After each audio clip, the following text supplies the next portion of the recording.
when I was a small boy on a farm.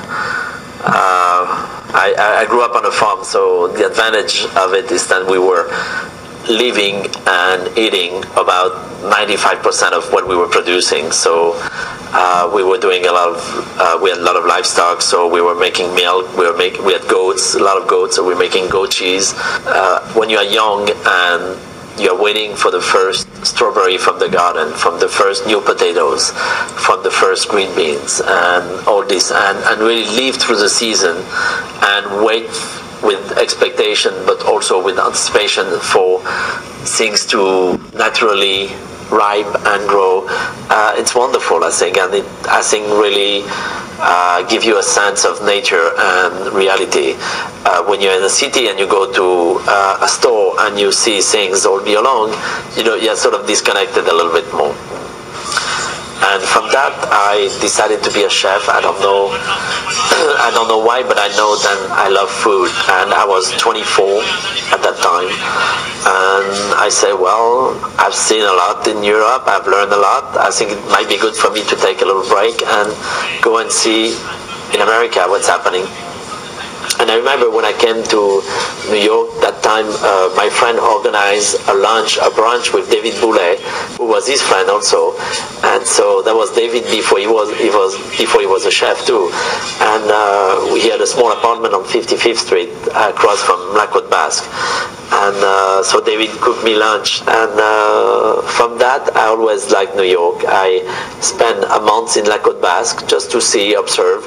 And I was very fascinated by the team gathered there. I mean, there were people like Charlie Palmer, there were people like Rick Moonen, strong chef of that generation who were young cook there, and the amount of production they could make, the amount of cover and the quality and the energy in the kitchen, I was blessed by that. And I always felt that if there was a city I would like to go and give it a shot, will be New York. We often think that chefs are artists, but for me, I think we just are very good craftsmen. Of course, sometimes it gets very artistic, but not for the sake of what it looked like. Now that I think I'm going to use a rectangular plate with the risotto on the left. Give me the risotto. I need to finish everything on one side. I mean, I think we should not compare cooking and fashion, because, or at least restaurant and fashion, especially when we reach the highest level. I mean, of course, Armani and the greatest couturier can have a boutique here and a boutique in LA and this and that, but where they're producing is not where they are selling. So, I mean, for us, the artist has to be on the location. It's a little different. I mean, as much as we think the chef is not always necessary because the staff is qualified to be able to do the job, it's not easy to think that way.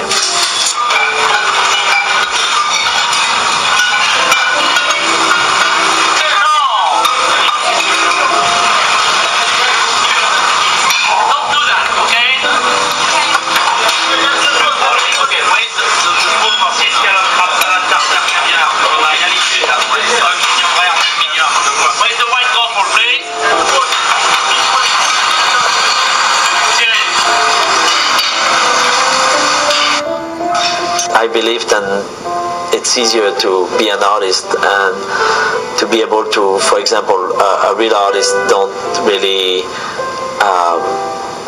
he create once and then he pass on to the next things. I think for us we have to constantly, perpetually recreate what we do. And we do new dishes will sometimes never come back, but many of the dishes, when they work and when it's just perfect, then we want to do it over again and over again. And I don't know if any artist will be very happy to paint the same painting 1,000 times.